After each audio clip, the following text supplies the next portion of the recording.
how big can you get? And what if someone comes and actually get the economics to pay for product? I had to ask, what's the cost of goods? And I asked, what is the cost of goods for an eyeliner, for an eyeshadow, for skincare? And you find out that if I only charge $21 at a time, I can get 5 items in my box. And I can make sure that the product combined, all of them would have a retail value of over $100. When you first launched, you had this idea of what that perfect product would be. And then that idea changed once the consumers give you feedback? Yeah. Yes. So, everything you think before you launch is up for debate once you start. Once you start, you really get the feel of what the market really wants.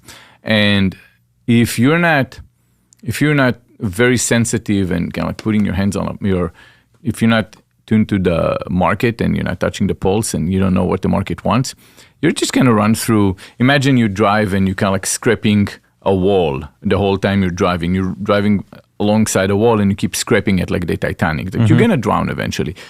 The idea is to move.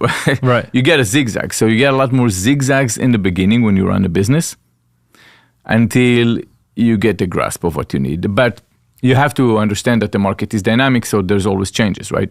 If you work in an environment that you're the only one out there doing what you're doing, different, right? Different story. There's no elasticity in the market, right? It's a business term. But once you do have elasticity, you have trench competitors, they're doing it right. It's harder, but it's also easier because you have an understanding what the market wants.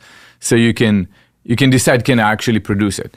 So for us, we needed to have a box that has, so the concept at first started great because from the get-go, there was a good part that we got it right. We understood that the beauty box at the time when we started, it started in 2010, where Birchbox was the first mover. And they came up with a concept and they asked a brand for samples, the samples that they're already producing for free. They said, just hand it over to us. We're going to give it to highly engaged consumers that you guys can't find, that are not walking into your stores. And we're going to send them over the box, and then you're going to have them potentially coming to you. And they also had the store and all that stuff, but that was the base concept. Right. Then everyone else came with the same thing. Like everyone came and asked brands for free stuff. When we came in, I decided that it's not sustainable to ask anyone for free stuff. How big can you get? And what if someone comes and actually get the economics to pay for product? I had to ask, what's the cost of goods? And I asked, what is the cost of goods for an eyeliner, for an eyeshadow, for skincare? And you find out that if I only charge $21 at a time, I can get 5 items in my box. And I can make sure that the product combined, all of them would have a retail value of over $100.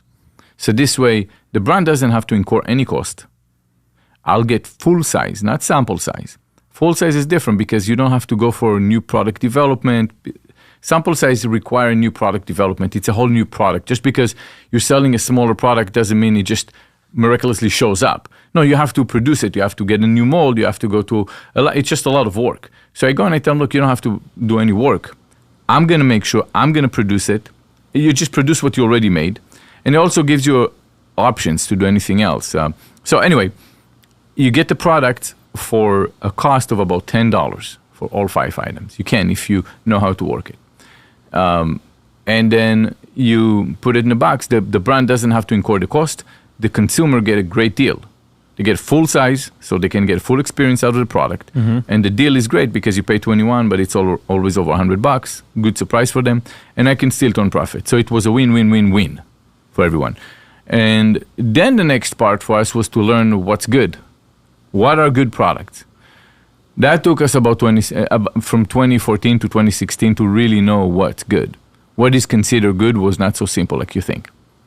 So what was that like? What was your initial belief what good was? Everything, I mean, when you compose 5 items, you know what good is, but you can't really put a budget in $10 to put them all together until you understand how to do it.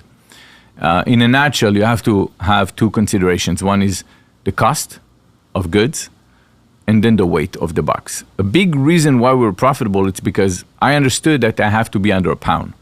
If I can ship the product and they're under a pound, my cost of shipping is roughly $3 at a time.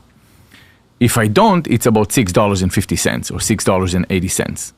That is close to $4. Then if I can reduce the cost of packaging, and if I can reduce the cost of labor, if I can go and change, I can save roughly about $9. And all that money goes for product. Right. So I was doing that, and once you go a hair above above a pound, your entire economics goes out. So what we would find is that every month, the easiest product that was up until 2016, we learned that most of the products that are easy to procure are hair care and skin care, which means it leaves very little room in weight in the box for color cosmetics. So if I wanted to put an eyeshadow palette, that every time at the time we would put an eyeshadow palette, the box would sell out. Talking 2016. But then if you have already a big conditioner in a box, but the conditioner doesn't sell the box. So we had to remove all the hair products out so we can leave weight. And it took us a minute to understand the error that we keep repeating. Yeah. And in between, when we didn't do that error and we would have an eyeshadow palette in a box, the box would sell out and everybody would go happy. And then we would find that, we can't put an eyeshadow palette over here because we already have too many heavy items and so on. And eventually we sat down, and I remember that one of my employees, she said, we're sitting, and she said, well, we can't keep doing this hair care and skincare in the same box. I went over, I changed all the future boxes because everything is done many months out. And that's where we started rolling. We started growing. Every month we provided eyeshadow palette pretty much all the way, almost every month, because sometimes we would do face palettes.